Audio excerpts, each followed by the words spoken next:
What's up, guys? Welcome to another episode of Rise and Ride. Today, we are switching things up. We are here in Whistler, BC for Crankworks. This is the Super Bowl for mountain biking, and I'm so excited to be here because it's been 19 years since I won this event, and today's guest, he's no stranger. He's won this event as well, not to mention X Games gold medals, RedBull Rampage, F&B world title, and hey, I'm going to say it right now, this guy is on my top 5 riders to ever do it in our space. Super excited to have Brett Rheeder on the podcast today. How you doing, Rheeder? I'm good. Oh, and he's got the championship ring on. That's what's up. How you doing, bud? I'm good. Good to see you. Likewise. Look at this one. Let's see it. This ring is from 2005, Okay. and then this one's 2004. Whoa, you got some fat diamonds in there. Dude, it's pretty cool.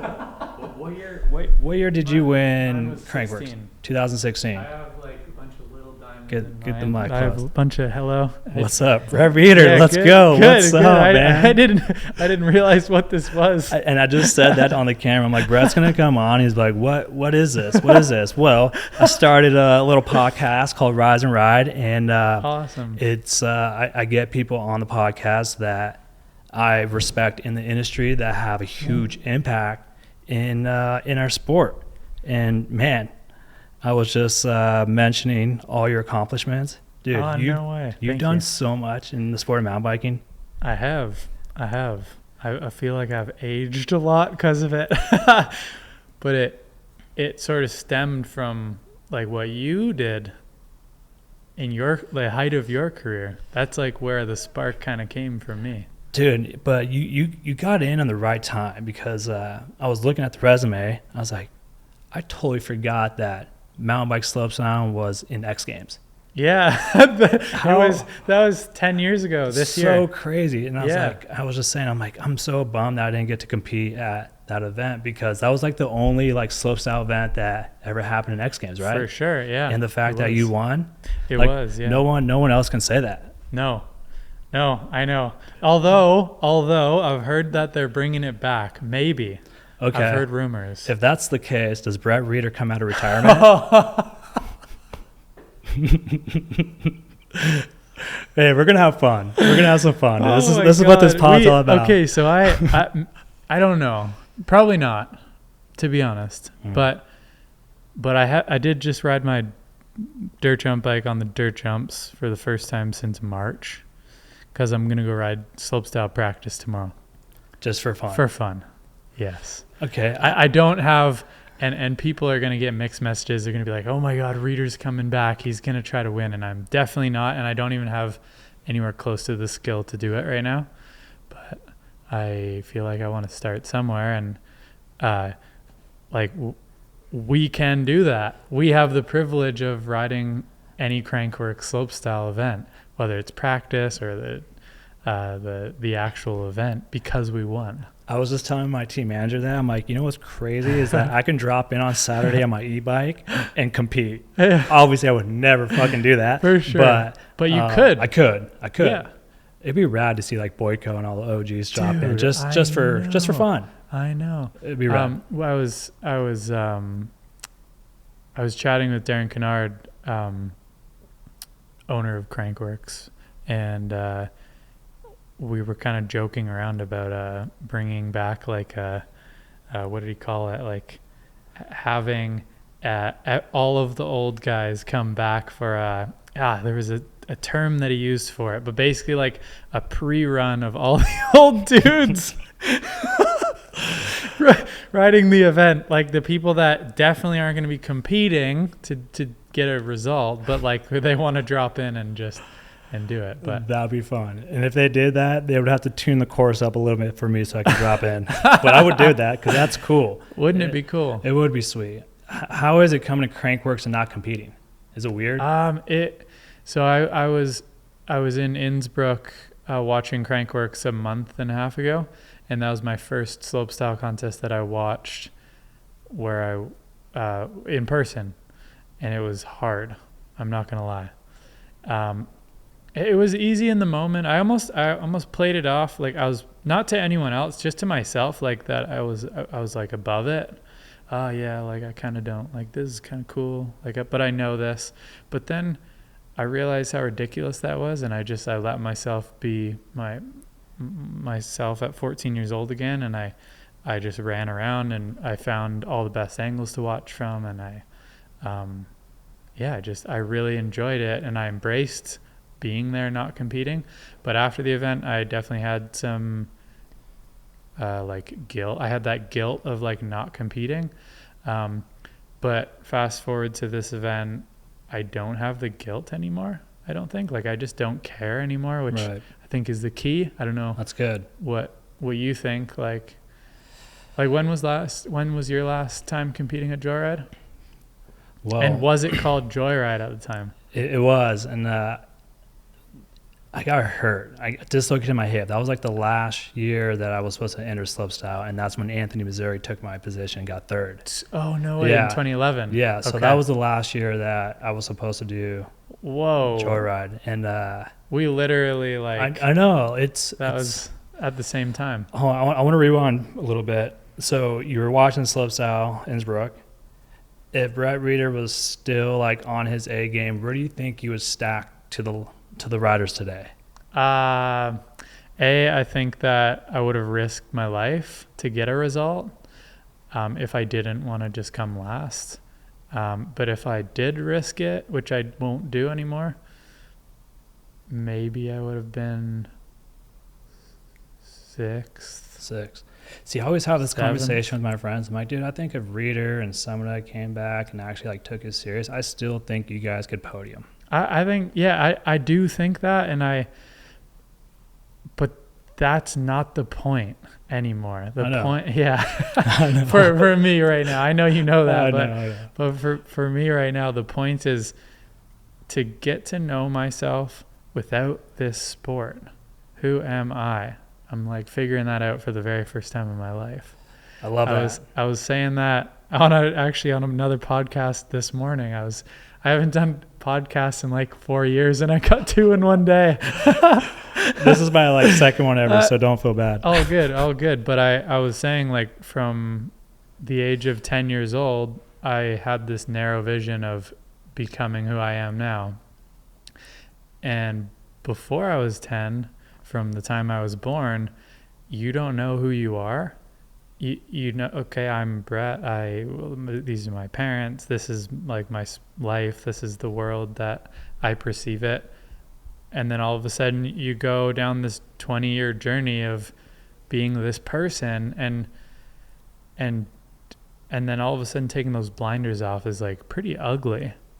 It's really ugly, or it was for me anyways, like getting comfy with who I was, because I didn't even know who I was. I was like trying to detach from competition and like winning, and detach from success being winning, to just trying to find everyday happiness has been the hardest thing I've ever done in my life. Not training for contests, not starting a company, not building a house. It's literally getting to know myself has been hard. What makes you happy? Well, I'm still learning, but I also don't want a specific thing to make me happy. I want to be able to just literally smile and be happy.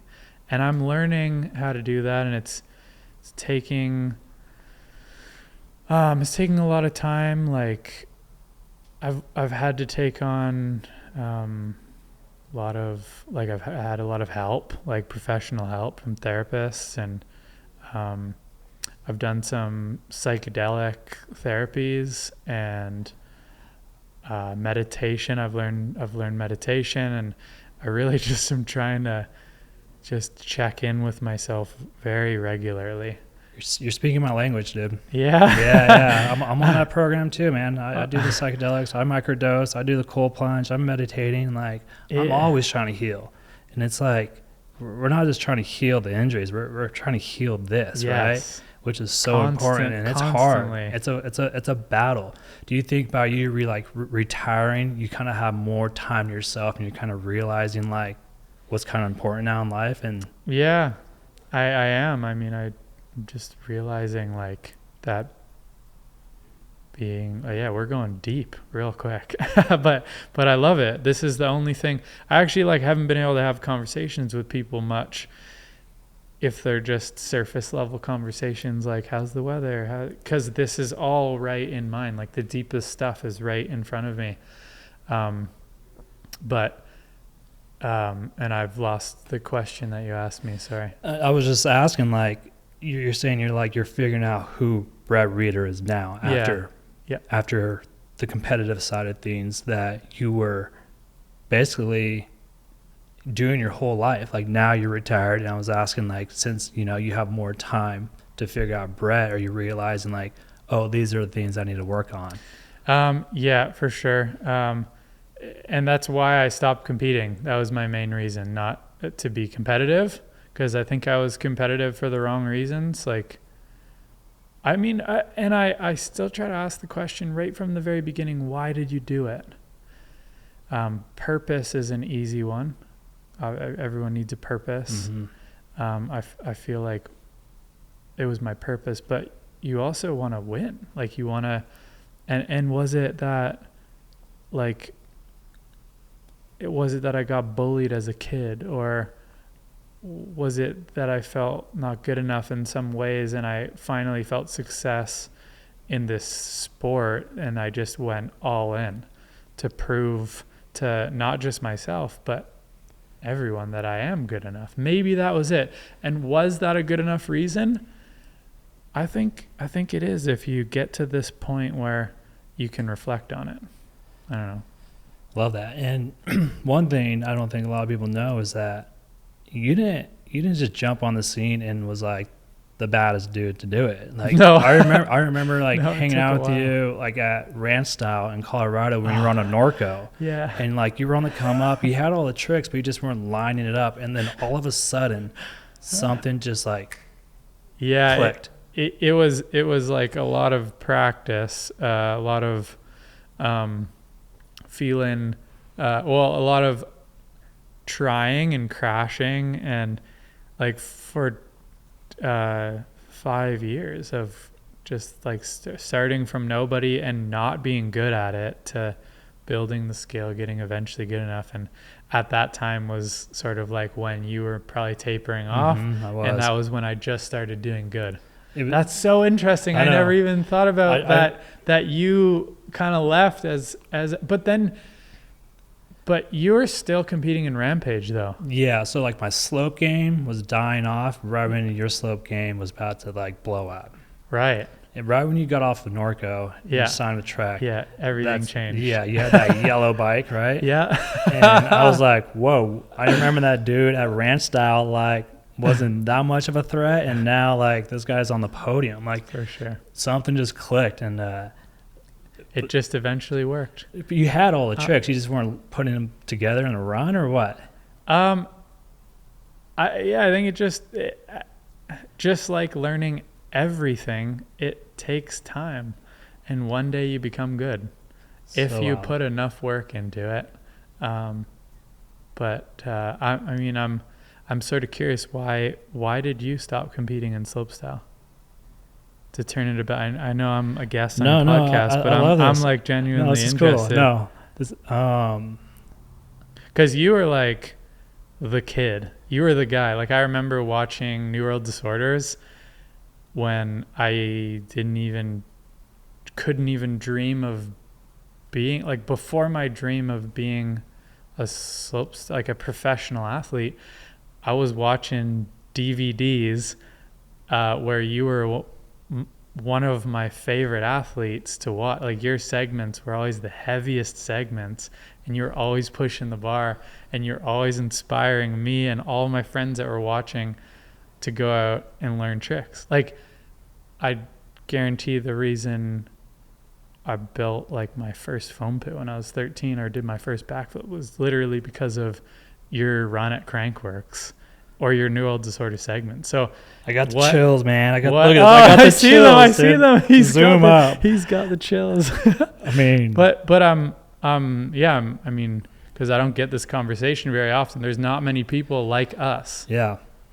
Hey, I'm gonna be honest with you. I've been competing since I was 6 years old, right? BMX racing.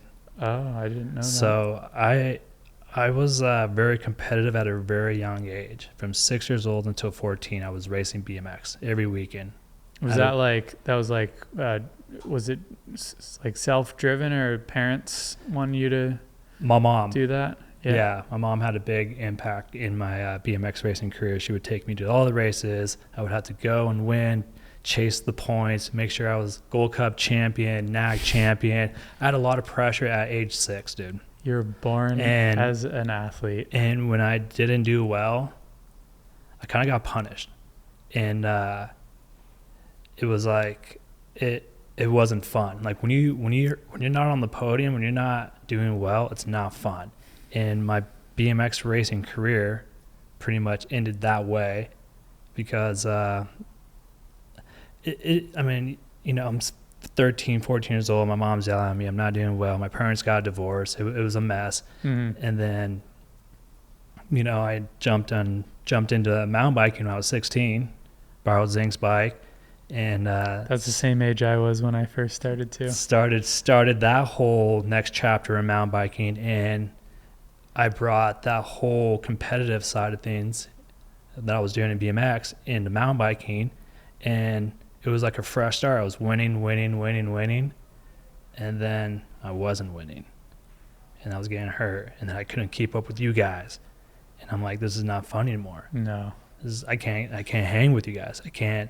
I got the foam pits. I was learning the tricks, but I was crashing. I was getting hurt. I just could never keep up with the progression of slopestyle. So I was like, you know what, this is not fun anymore, and I'm out.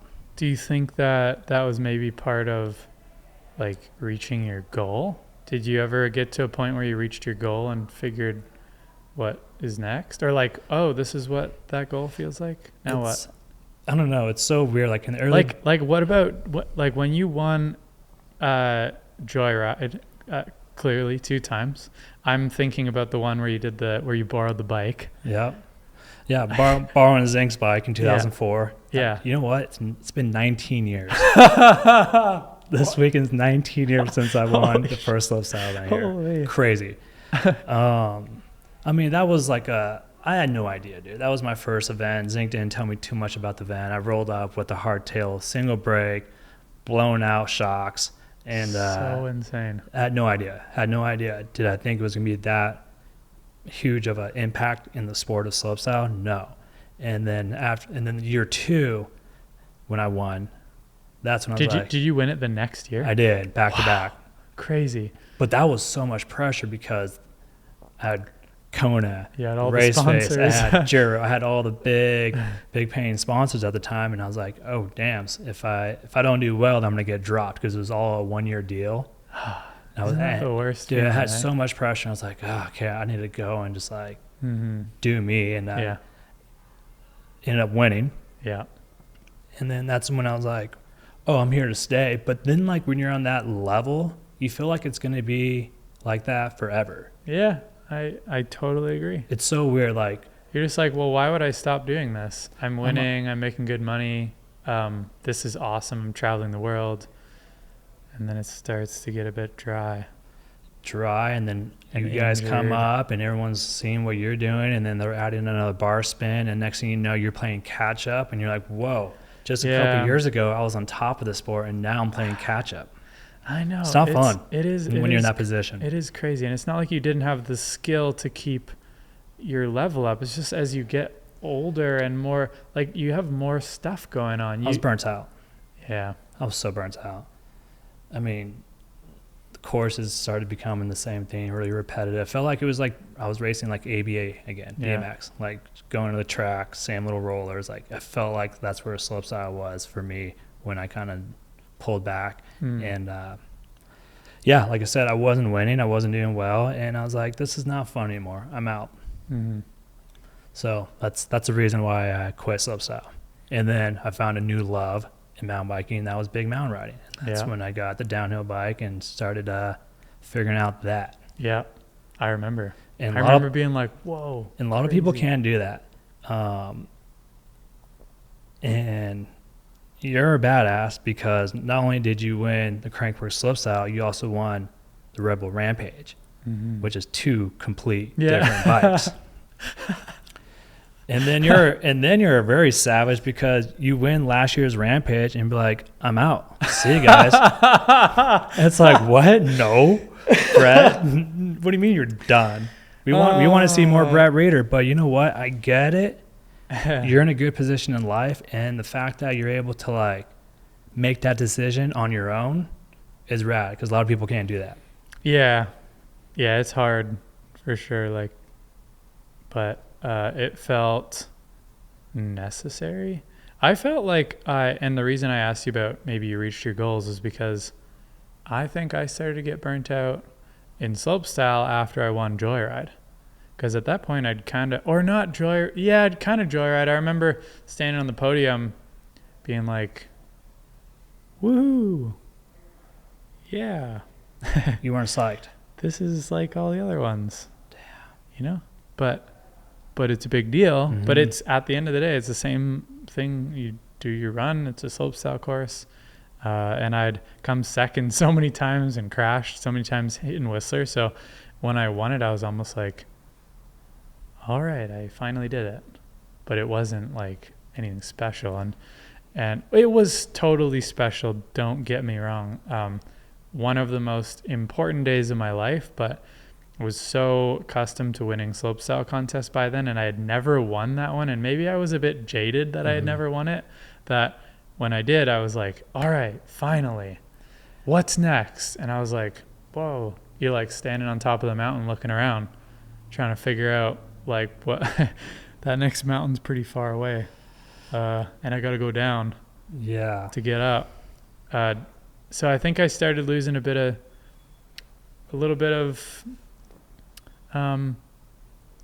gas then, and it was after there was only one Crankworks that I didn't win, which was in Innsbruck, and I won it in 2019 was my last year. And after that, I was just like, I remember sitting there waiting for wind. The wind was howling. There's 5,000 people on the hill waiting for us to drop. I was the rider representative, and I remember just being like, this is the last year I'm doing this. I'm not coming back. I can't do this anymore. It's too hard. And maybe, for slopestyle, it was then where I was just like, this isn't good. Rampage, when I won though, the first time, that was the most emotional and the most like happy. I don't even have words for it. I tried so hard as a young kid from the East Coast to be comfortable in Utah on my downhill bike, and I worked my way up the ranks so slowly. I almost walked off the mountain the very first day that I got there in 2012 because I thought everyone was gonna die, including myself. And from there I stuck with it, and I persevered a little bit more each day, and I was nice to myself, like, it's okay, just don't go home just yet. And then I got my first Rampage under my belt, and I took the easiest line down, literally took the ridge the whole way.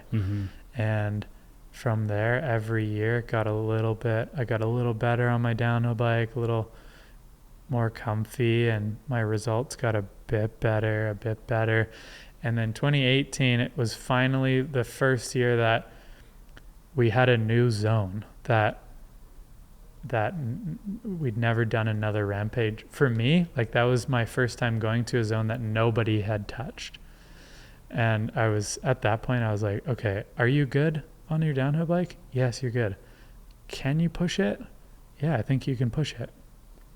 Are you ready to do that? I think I'm ready to do it. And so when Todd took all the riders up the venue in 2018, he said, okay, we're going to start on the riders right, the riders left, and they all walked up, and so Jordy Lunn and Bass and we went left. Lookers left up the steep. There's like a whole bunch of big cliffs and stuff, and we scouted this line that was like,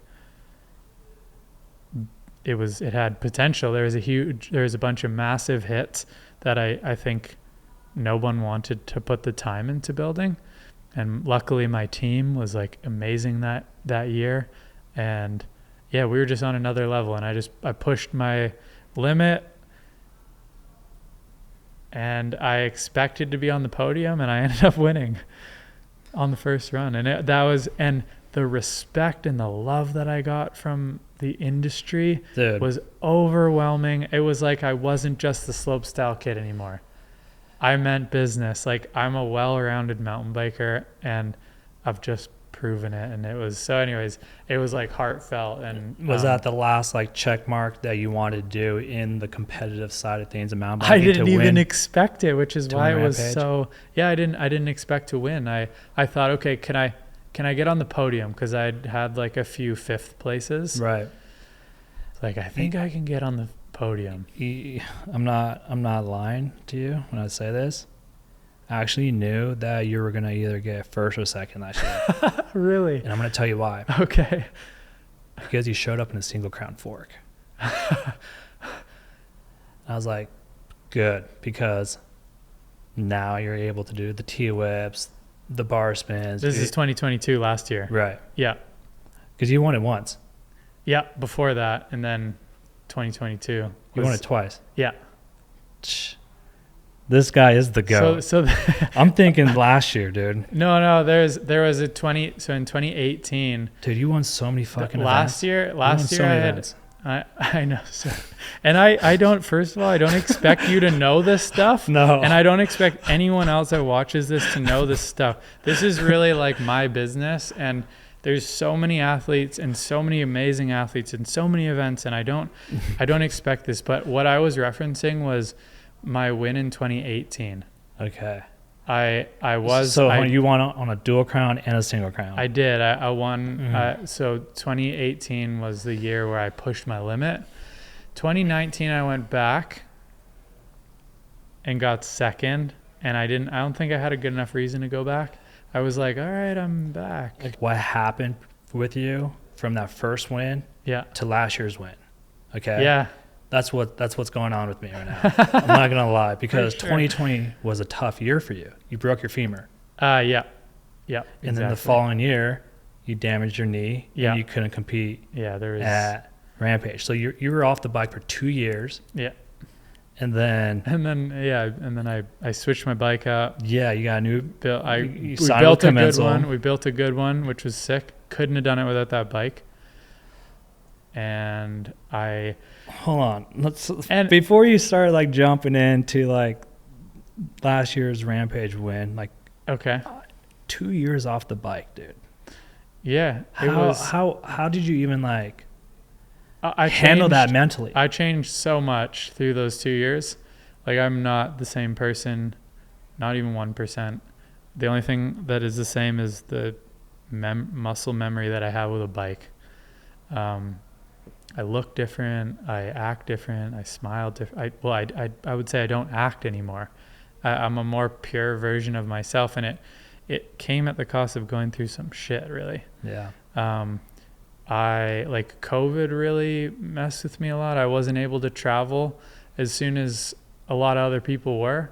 And at that time I was extremely burnt out. Like when you walked away from slopestyle competition, didn't want to touch a bike. And that's so hard when you have all these amazing opportunities. Like, you've created this amazing path for yourself that you almost don't want to walk down. Mm-hmm. And if you aren't going to do that, then what are you going to do? Are you going to try to be a musician or go flip hamburgers at McDonald's? Like, what are you going to pick up a camera and learn how to be a photographer? It's a dark place to be. And I just want to say, when I in 2021 was I would say that was actually the hardest. 2020 was a bit of a relief when COVID hit. I was like, whew, everything shut down. Perfect. Right. I don't have to go to these contests anymore. I also had a knee injury that winter before my femur. Oh. So I had this knee injury, and then COVID hit, and I was just like, all right, I'm like, I don't even need to worry anymore. And then from there, 2020, and then when I got my knee fixed, I started training to get back to competition in 2021, and the universe was saying no. And I broke my femur the first week of training, like getting back to being a slopestyle athlete. They're like, no, you got more work to do. I remember that day very clearly. Oh, really? Because I was trying to sign you. Oh, yeah. Remember those days? Oh, yes, I do remember. We don't have to talk about the brand, but I remember Yeah. that, and I was like, no. I actually sent you a text. I just looked at it. I'm like, damn. I remember that. That offer's still on the table at the time. For sure. And But it was dude. 2021 where shit really got real. I think that was when I taught myself. I don't know. I just took the blinders off. Like, my blinders have been on winning slopestyle competitions, and then all of a sudden I'm like, okay, well, what is this world that we live in? And there's like this climate change thing. So I'm like teaching myself about climate change, which is, it's just straight up depressing. But everyone needs to know. And it's like, I was feeling like the people that run the world aren't maybe doing the best job, and feeling like, okay, how can I help? Or like, what can I do? And, you know, getting shut down on social media for standing for things. And then the vaccine came into place, and then I got held back by that, and I wasn't able to get my career back on track. I had to stay in Canada when the whole world got back to everything, and I wasn't allowed to get on an airplane and see my family, and and I wasn't allowed to talk about it, and that really messed me up, and it really made me take a different perspective on the world. What do you mean you weren't able to talk about it? Well, if you felt strong about COVID or vaccine, then you got shut down. Like, the media labeled you as the bad guy. If you wanted to question it at all, you're the bad guy. And it's still a subject I don't want to talk about. I don't even want to talk about it right now. Yeah. But you're asking about my life. And that was a big and part that of was your a life. huge part of, I would say, me developing as a person. I was like, I want to be naturally healthy. I want to make sure that I know everything about what I do. And so it gave me a reason to learn a lot about what was going on.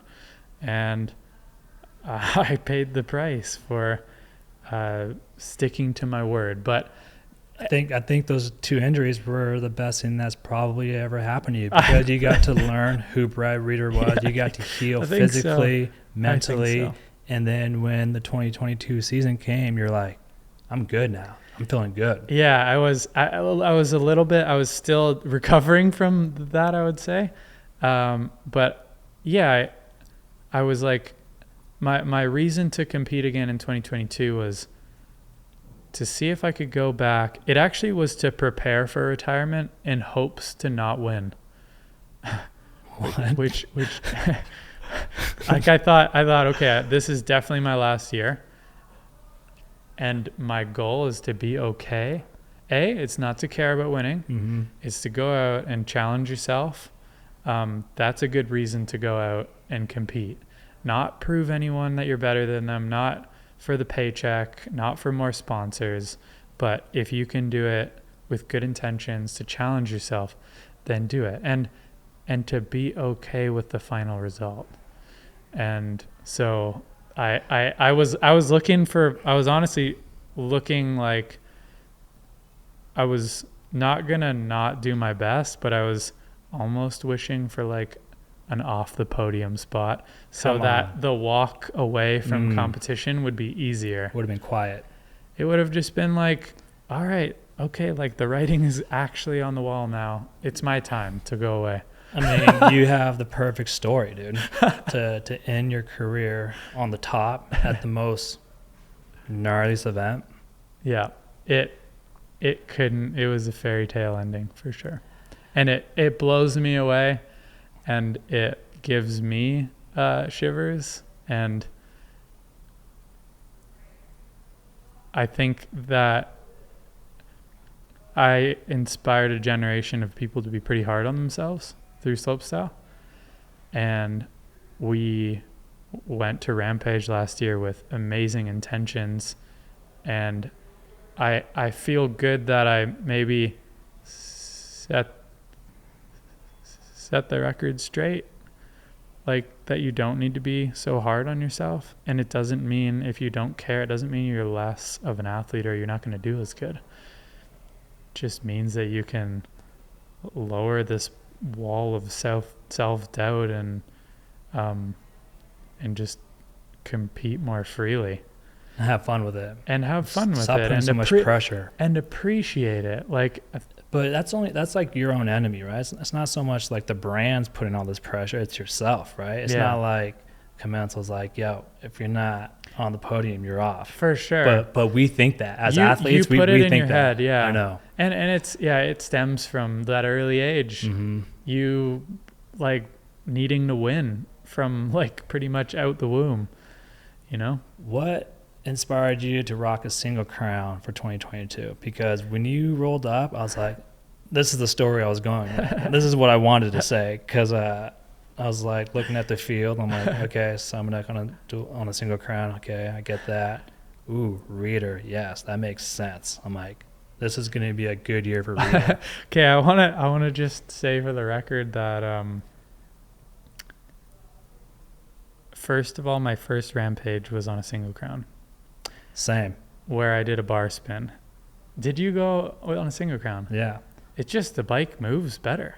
And I should have stuck with it. But instead I tried to form to the way that everyone did it. So I went back to a dual crown and spent so many years struggling trying to rotate the bike in cork sevens and under rotating and just really making the job harder. But I just want to say for the record that 2021 my bike was built with a single crown as well, but then I got a knee injury. You couldn't compete. So I was planning to go with a single crown. I knew not because I heard that Semenuk was riding a single crown. I knew nothing about that. I thought that, why am I limiting my progression at this event just because everyone rides their bike this way? I was like, this is not how I've built anything in my life. And so I thought, screw it. Like, I'm for sure going to bring a single crown. I'm going to do a truck driver. I'm going to do a tail whip or a flip whip. Let's go. But then I crashed. I'm a fan. I'm a fan of the single crowns at Rampage. I think it's the future. And I mean, look, me too. There was 2 single crown forks on the podium last year. I think, like, for the future, there's no way that dual crown forks are going to be there. Like, there's just no, we proved it. The like 180 mils or 190 mils of travel is good enough. And we're able to build, there's water on the mountain. We have amazing dig crews. Like, we've progressed and now we can make it happen. Do you think another dual crown fork ever wins Rampage again?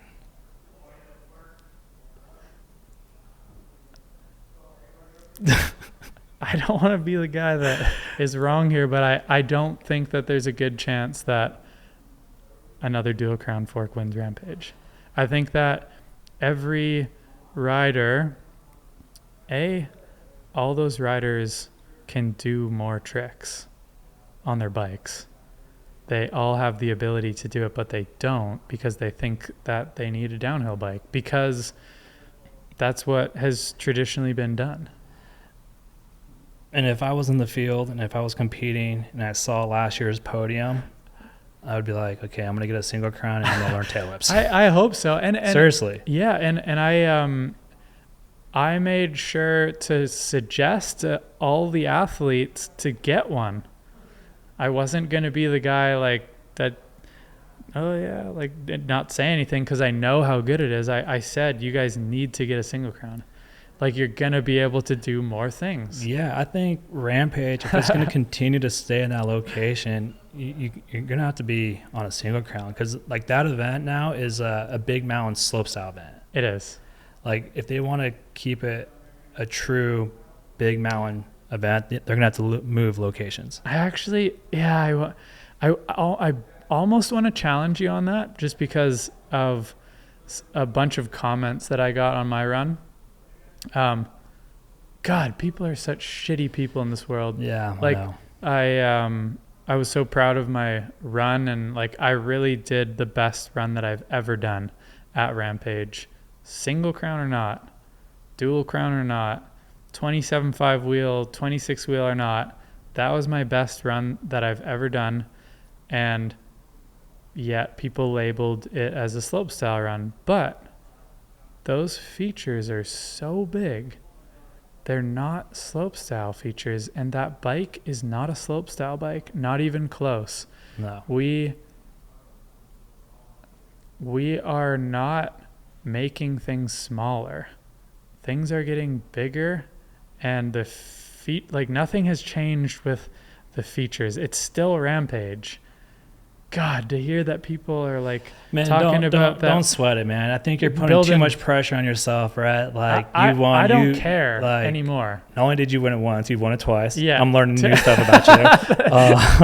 Yeah. Like, I wouldn't even like sweat it, man, because you and Semenuk have changed the game on what's like potential, what we can do out there on a single crown. Like, yeah, the single crown forks. And you, and me, and Tommy G are in the early days, and everyone that's ridden Rampage. We just, it sucks that you got to win it to make a point. And you did. Both of you guys did.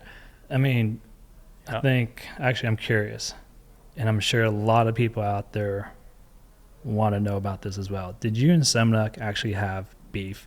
Like, was that like a true beef that you guys actually had? I don't know if I'd call it a beef. We're just competitors. We've been competitors, like, and yeah, like I used to, like, I looked up to you and Semenuk and lots of other riders, and I think it's just it's challenging when you're being challenged by a younger up and coming athlete. Like, it happened to me too. I was Semenuk's challenge. Like, he had, like, him and Martin Soderstrom battled, and then it was like me and Brandon, and then Brandon kind of like left, and then it was me and Nikolai, and then it was me and Emil. You've been through some battles. Yeah, I've been through some battles, You've been through some battles. Yeah, like I know, I look at... But it's so good for the sport. It is. Like, when you and Semenuk were going back and forth, and I know the media was trying to hype it up, and they were trying to build that story between, like, you guys weren't, like, cool. But, like, it was, as a spectator, it was so fun to watch both you guys do your thing. Yeah, for sure. And so back to Semenuk and I, we've had a competitive relationship, and at times it's not been friendly, but I have a lot of respect for the guy. And as I've evolved as a person and an athlete, like, he was everything for me as all of his competitors were to him. And yeah, regardless of how it was perceived, it's all good. It did so much for the sport, and it did so much for us. And you guys brought eyes to the sport. I have a lot of respect for that. Me too. And I was a fan of watching it. And I know that, like, and I miss it. Personal. I miss it. Now that I'm out of it, I look back and I miss it. I wish I was I think we all wish we're still living our heydays. We're living new days in our lives, but those competitive days when we were young are ones to look back on for sure. Yeah, looking back, I don't take it for granted. And every time I won and like was on the podium, I'm like, I always was like pretty stoked. Yeah. Like I just knew that eventually, especially kind of like in the mid of my career, that things were gonna stop. And looking back, like I'm so excited to go and watch the new Freeride film on Friday because it's the history of mountain biking, and they're going to be showcasing slopestyle back in the day, 2004, 2005, the early days, and it's going to be cool because I'm going to be like, oh my gosh, hey guys, that was me. Yeah, that was me. I used to be cool. That was me. It's going to be fun. I want to read this email that was sent October 22nd, 2015. 7 days after I sustained a spinal cord injury, I was paralyzed from the waist down, no movement, no sensation, in ICU, in a very, very dark spot in my life. Hey man, I know you're probably getting slammed with emails at the moment. Just wanted to say you have been a huge inspiration and a role model for me growing up into the person I am now. Every neural disorder, I watched your segment and was always my favorite by far. And seeing you land the first flip, you did that trick and gave me a whole new level of motivation to learn new tricks. I never saw the crash in Utah, but I wasn't happy when I saw that heli come into picking you up. Times might be rough right now, but I know that will get better for you. You're a tough dude, and I know you'll get through this injury and be back in no time. Just wanted to send my support. I'll let you know how much this inspires me. I look up to you. You're a good man. Brett Rheeder. I got shivers. Dude, oh, man. You're a good person, man. That helped me a lot. I got a lot of love for you, Paul. Dude, I have a lot of love for you, man. And that right there, I was like, I'm a fucking Brett Rheeder fan. Wow. Because little messages like that. It's been so long. Like, yeah. I forgot about that email. Dude, it's right here. I'm reading it. Wow. Yeah. So, man. like, and things did get better for you. It did. But like, I mean, your parents like raised you really well, huh? Like, I had a lot of support. I had both of my parents were, fuck, I love you, Paul. That's made, and that's that's true. I remember sending that. I remember being like, he needs to hear, like, from his true fans. He's got to hear this right now. And it's been the biggest fear of mine, to lose control of my legs or to sustain a spinal injury has been like really scary for me, because I did break my back in 2013. I compressed some vertebrae. There was nothing unstable. It was all good, but like to the point that I haven't even watched your film strategically. You have yet to watch it? I've never watched your film. No way. On purpose. Whoa. Because I respect that. I don't want to. There's going to be a time and there's going to be a place for it. And I've heard how amazing it is and how emotional it is. And that is something that I'm saving. That's savage. I respect that, man. I thought you've seen the film. I haven't seen the film. Dude, I respect that, and I totally get it, because it is a heavy film. And you're gonna get a text when I do watch it for sure. Yeah.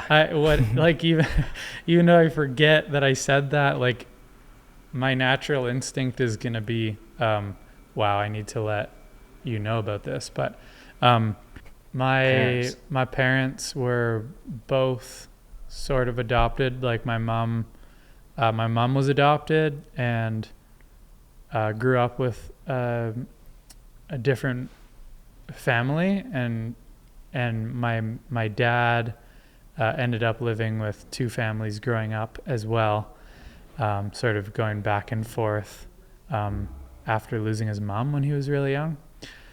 And my mom didn't have a great relationship with her mother that raised her, not her birth mom, but the mother that raised her.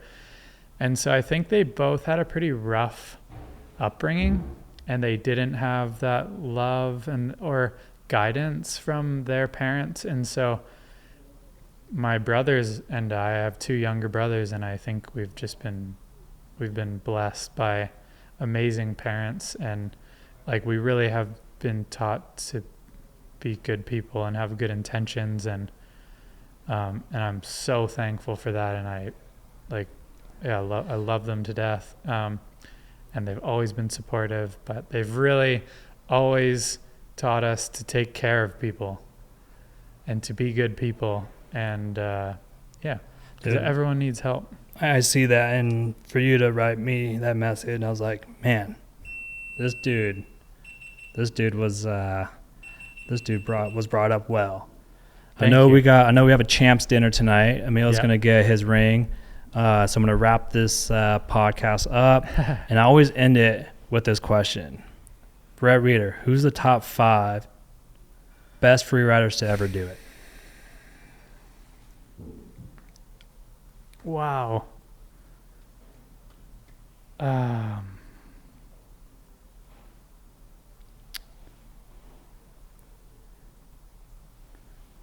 wow. I don't like answering questions like these because there's so many of them. Who's the top 5 best free riders of all time? And we can say slopestyle, we can say big mountain, just like top 5 and Brett Rheeder's. For me, well, you're definitely in it. Seminuk's definitely in it. I hope this doesn't make your podcast boring. Claw is definitely, Claw's in it. Zinc's in it. I want to even say Aggie's in it. That's 5 right there. But I can keep going for sure. I know, it's such a tough question. It's tough. It's a tough one. I want to keep going, and if there's other athletes that are listening to this who think they are in my top 5, you probably are. We love you, man. And Brett, keep being you. You've done so much for the sport of mountain biking. We are very blessed to have you a part of this bitchin' sport. Thank you for everything that you've done for the sport, for myself, and let's go to this dinner. Oh, thank you so much, Paul. Thanks for the surprise podcast. I didn't know that I was being on a podcast. I love this. But thanks for the conversation, and it was great chatting with you. Let's do it again. Heck yeah. Good seeing you, buddy. That's a wrap. Oh, man.